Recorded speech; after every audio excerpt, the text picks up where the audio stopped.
The season finale of The City on Fire ends with some good news, but unfortunately, it sets up a second season, which makes it so hard not to sigh. So to begin, with the blackout happening, during the day, there's a question of, by the afternoon, where are the kids? While William begins to lose too much blood, Mercer and Bill Sr. bond over being Eagle Scouts, doing what they can until they believe the ambulance will arrive. However, ultimately, when Detective McFadden shows up, she has to help them get to the hospital because William is not going to get an ambulance. There's a blackout, there's more serious situations, so they have to deal with the fact they're going to have to carry him out of there. And as this happens, Detective McFadden, of course, is frustrated because Amory's left and she has no idea where he is. But at the very least, between Bill Sr. bonding with Mercer and then him later bonding with William in the hospital, it seems just like Regan and William have reconciled, so have father and son.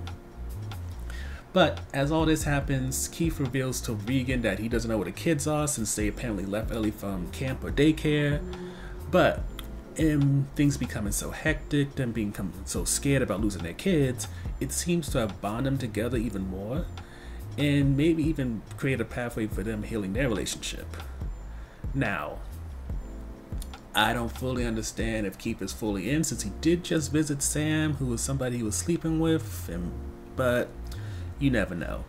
But just to throw in something random, it is revealed to us at the end of this episode that the child that Regan has given up is Charlie, and unfortunately that's a cliffhanger that's left for season 2 to deal with. Switching over to Nikki, DT, and Soul, and even Amory to a point. With the bomb not going off, Nikki, DT, and Soul are very confused, especially as they hit a blackout and they think, oh snap, we not only destroyed a building but caused a blackout. But as it becomes clear that didn't happen, Soul begins questioning Nikki a bit.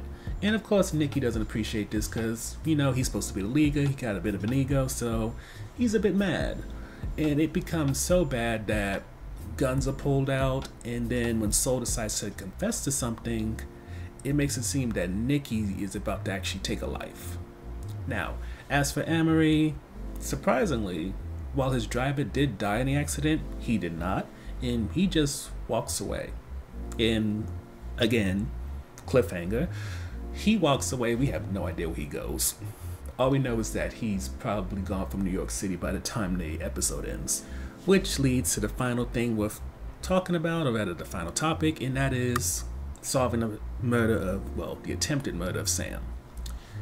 To make a very long story short, Sam was shot first by Lorraine, but Lorraine missed, and Soul followed up and shot her right in the head, hence her going to a coma.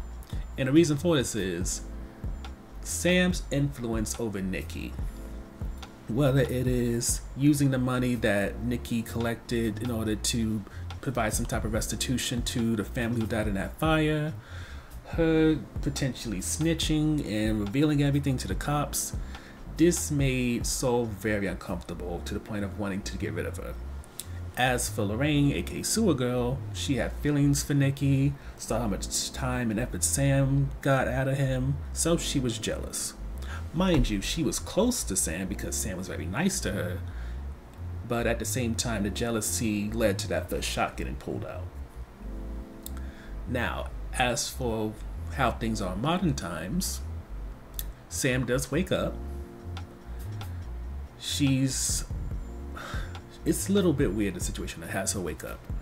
As William seems to kind of get out of it, in terms of him potentially losing consciousness, going to sleep, whichever, he ends up talking to Sam and is able to take her from the dark place of that room where X Post Facto was performing and is able to bring it back to life.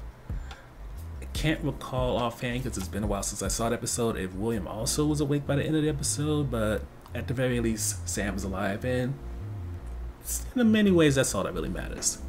She's also greeted by Charlie in the episode, her dad, the nurse who's the only one that tried to keep her alive because when the blackout happened, Sam was deemed as someone who's not a priority because they thought she was going to die anyway, so lucky for her, one nurse kept her alive by making sure she was breathing, making sure her heart was pumping, and Joe was luckily able to swoop in there when that lady's hand was starting to get too tired to continue. Switching over to how Amory was involved in terms of Sam getting shot. He wasn't. He didn't give out an order, but he did meet Sam and Lorraine on that night, and that's why he was away from the party and then later came back around the time that she was shot. Which leads to aftermath in terms of the bomb thing. Charlie is pretty much let go into his mother's custody and is able to go see Sam. As for Lorraine, things are a little bit more complicated and hard to decipher. It's safe to assume that with her testimony, she'll be able to get off and not have to deal with prison time or anything like that. But as for where she's gonna go, what's gonna happen to her before all that happens, that's much harder to say.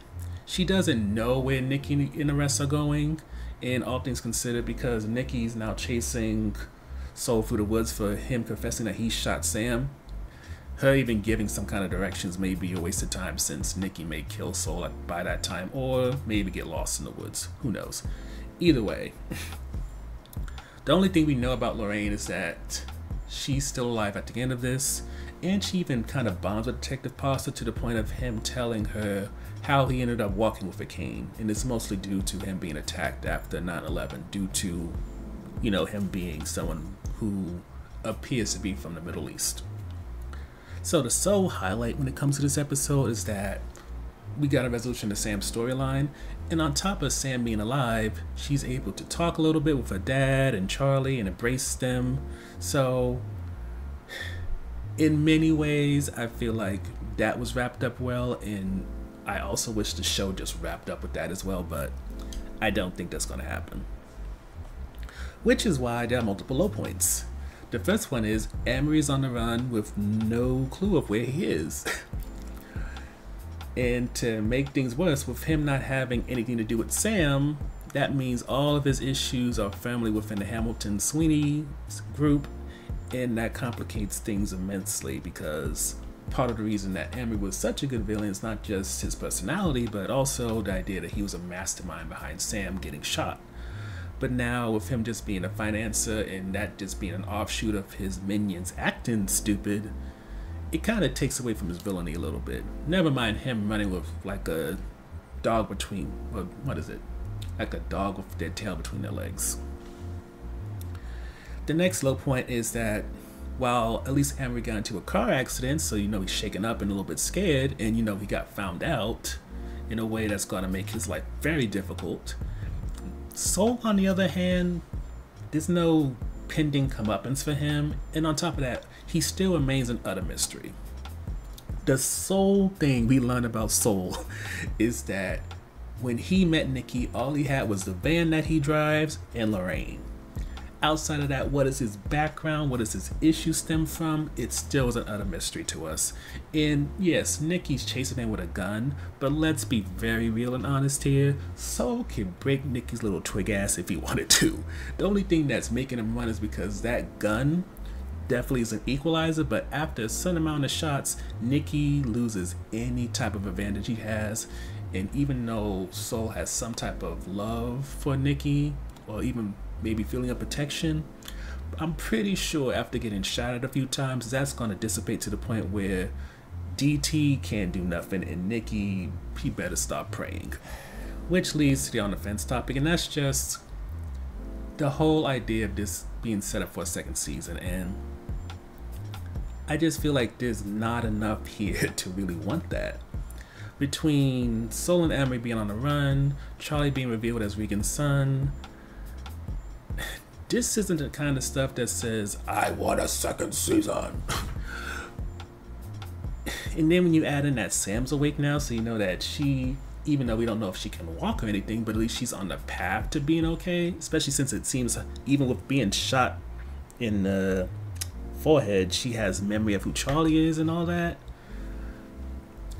I just can't imagine this going for another 8 or so episodes.